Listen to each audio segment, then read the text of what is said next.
இப்படியே ரெட்டையாக மடைச்சி இப்படி போட்டுக்கிறோம். போட்டு இப்போ 2 இன்ச்சு வச்சு அதுக்கு மேலே கணக்கு பார்த்தா உங்களுக்கு புரியும். 3 இன்ச்சு இருக்கும். 3 இன்ச்சு இருக்கா, 2.5. இப்போ வந்து நம்ம இந்த அளவுக்கு 2.5 போட்டுருக்கோம். இப்போ 2.5 இன்ச்சுக்கு மேலே இவ்வளோ இருக்குது. இது பிடிச்சி தைக்கிறது. சரிங்களா? இப்போ குழப்பம் வேணும்.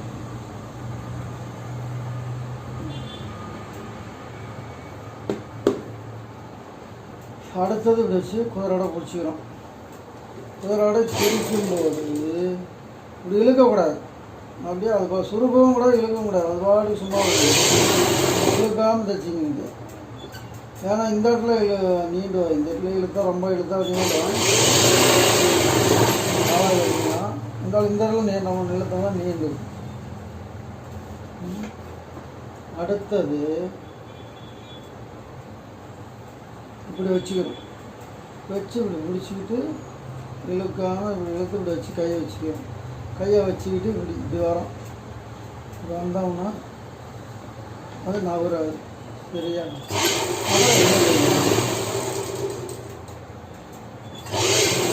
இது வச்சுட்டு கூட நீங்கள் ஒரு பின்னோவு குத்தி விட்டு கூட பின்னோவுக்கு குண்டு ஊசி இது மாதிரி குத்திட்டு கூட நீங்கள் சரிங்களா? ஏன்னா புதுசாக பழகும்போது சிரமமாக இருக்கும்.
தெரிஞ்ச டார்க் போடுறீங்களா, சின்ன ஃப்ளீட் வைக்கணும். இதுக்கு அதை வச்சுக்கிட்டிங்கன்னா ப்ளவுஸ் வந்து இந்த இடத்துல வந்து அப்படி போட்டிங்கன்னா கரெக்டாக இருக்கும். இல்லைன்னா அவன் சுருக்கிட்டு இருக்கும்.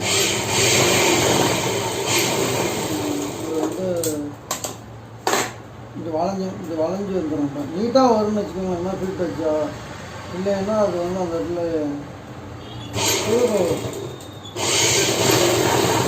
நான் பண்ணுற மாதிரி பண்ணுவேன்.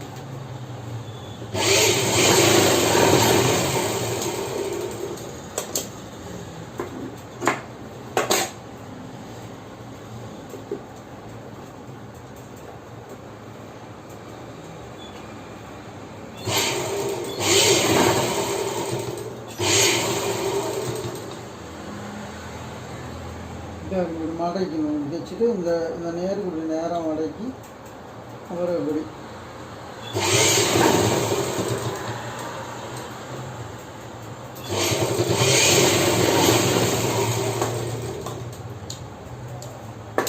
பார்த்தீங்களா? நீட்டாக வருது. பெல்ட் அப்படியே வளைவாக வருது. இப்போ போடும்போது உங்களுக்கு ப்ளவுஸ் அப்படியே கரெக்டாக இருக்கும். இந்த வளைஞ்ச மாதிரி வந்துடுது. இப்படி போடும்போது அப்படியே கரெக்டாக இருக்கும். இல்லைன்னா இப்படி இருக்கும். இப்படி ஸ்ட்ரைட்டாக இருக்கும். இப்போ இழுத்து பிடிச்சிட்டு இருக்கும். இந்த இழுக்கும்போது இப்படி இழுக்கும் கரெக்டாக. சாதா கட்டிங் ப்ளவுஸ் இருந்தால் அந்த பிளேட்டு கொடுக்கும்போது அப்படியே அழகாக வரும். இல்லைன்னா அது வந்து ஒரு இழுத்துக்கிட்டு இருக்கும். நீட்டான ஃபினிஷிங் வராது.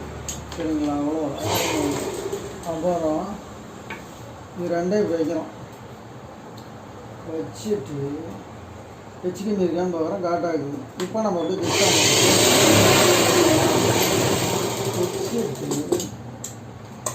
அடுத்தது பார்த்தீங்களா? இங்கே இப்போ டிப்ஸ் பாருங்கள். இதர்களை இப்படி மடக்கி இப்படி கூட தைக்கலாம். இப்படி தைச்சோம்னா இந்த ஊக்குப்பட்டி வந்து கிழிஞ்சு போயிடும். கம்ப்ளைண்ட் இது சில ப்ளவுஸில் கிழிஞ்சிடும். கிழிஞ்சிருச்சுன்னா நம்ம அப்போ ரெண்டாவது வந்து கயிறு கட்டி கொடுக்குற மாதிரி வரும். சரிங்களா? அது இல்லாமல் கொக்கி மாட்டும் போது கிரீப் கிடைக்காது, அப்படி கொக்கி சல்லுன்னு கழண்டு வரும். இப்போ நம்ம வந்து இப்போ கொக்கி வந்து போட்டால் அவ்வளோ சீக்கிரம் இப்படி கழண்டு வராது, நம்மளாம் கஷ்டப்பட்டு இப்படின்னா தான் வரும், இன்னும் சல்லுன்னு கழண்டுரும். சரிங்களா? அது அப்படி தான். இப்படி மடக்கிட்டோம், இன்னொரு மடக்கிறோம். இப்போ இந்த இவ்வளோ மொத்தமாகிடுது. இப்போ கிளியர், அதுக்கப்புறம் கொக்கி நல்லா கவ்விக்கும், அப்படியே லாக் ஆகிக்கும், வர்றப்ப சல்லுன்னு வராது. இப்போ நம்ம ஒரு கயிறு கட்டும்போது எப்படி நம்ம ஒரு கிரீப்பு கிடைக்கிது, கொக்கி போடும்போது ஒரு கிரீப்பு கிடைக்கும், கழட்டும் போதும் பிடிச்ச மாதிரி டைட்டாக வரும். அப்போ வந்து கழண்டு வராது, அப்படியே இருக்கும். இப்போ ப்ளவுஸ் நம்ம டைட்டாக போடுறதுனால நம்ம போடுறோம், கழண்டு வர போகிறதில்ல. இதே அந்த கவுனெல்லாம் போட்டோம்னு வச்சுக்கோங்க, இப்போ சின்ன பிள்ளைங்க கவுன் பேக்கில் நம்ம கொக்கி வச்சோம்னா, இந்த மாதிரி வச்சோம்னா அது அப்படியே பின்னாடி அப்படி பார்ப்பாங்க, இப்படி கையை எப்படின்னாங்கன்னா லபக்குன்னு பின்னால் வாப்பன் ஆயிரும், கழண்டுக்கும். அப்போ அது வந்து கழண்டு வரும். அது வந்து பின் கொக்கியாக இருக்கிறப்ப அந்த மாதிரி கழண்டுக்கும், அவங்களால பின்னால் போட முடியாது. சரிங்களா? இதை வந்து ப்ளவுஸாக இருந்தால் முன் கொக்கி போட்டுக்குவாங்க, பிரச்சனை இல்லை. இது வந்து பின் கொக்கி வரும்போது கலண்டு வந்துச்சுன்னா பின்னால் கொக்கி போட்டு விட உதவி வேணும். சரிங்களா? அதுதான் இந்த மாதிரி வச்சோம்னா இது கொஞ்சம் கிரீப் கிடைக்கும், அது ஒன்று. அதெல்லாம் நாங்கள் அந்த கவனத்தெல்லாம் பின்னால் கயிறு தான் வைக்கணும், நான் கயிறு வச்சு தான் போடணும், அதுதான் கரெக்டு. இதை விட அதுதான் பெஸ்ட்டு. இருந்தாலும் இது கொஞ்சம் கிரீப்பாக இருக்கணும் வச்சுங்களேன், கிளியாது கிரீப்பாக இருக்குது கொக்கி. நான் ஆரம்பத்தில் இப்படி ஒரு மடக்கினேன், அது கொக்கி படி கிழிஞ்சி வருதுண்ணா, திரும்பி வந்து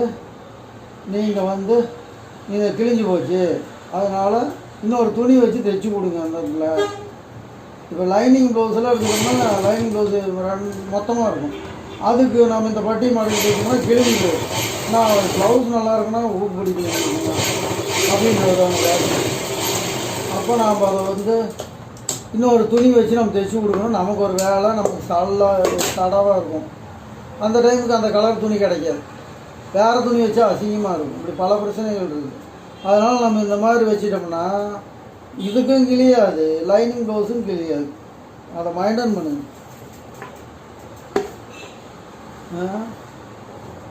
ஊருக்கு வந்து பாருங்க அப்படி. அதே மாதிரி நல்லா இங்கே ரஃப் அடிக்கணும், இப்படி ரிவர்ஸ் நல்லா அடிச்சு விட்டோம்னா இது கிளியாது. சும்மா அப்படியே அடிச்சு இப்படி வந்துட்டோம்னா ரஃப் அடிக்காமல் அப்படியே பிஞ்சு தையல் பிச்சுட்டு வந்துடும். இது மட்டும் பிரச்சனை இல்லை, அதாவது இது மட்டும் பிரச்சனை இல்லை, நல்லா ஸ்ட்ராங்காக தைக்கிறது மட்டும் பிரச்சனை இல்லை. இந்த இடத்துல நல்லா ரஃப் அடிக்கணும்.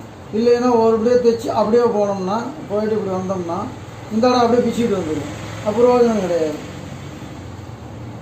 அந்த மாதிரி பண்ணுங்க. ரஃப் அடிக்கிறதுனா ரிவர்ஸ் அடிக்கிறது இந்த இடத்துல இப்படி. சரிங்களா?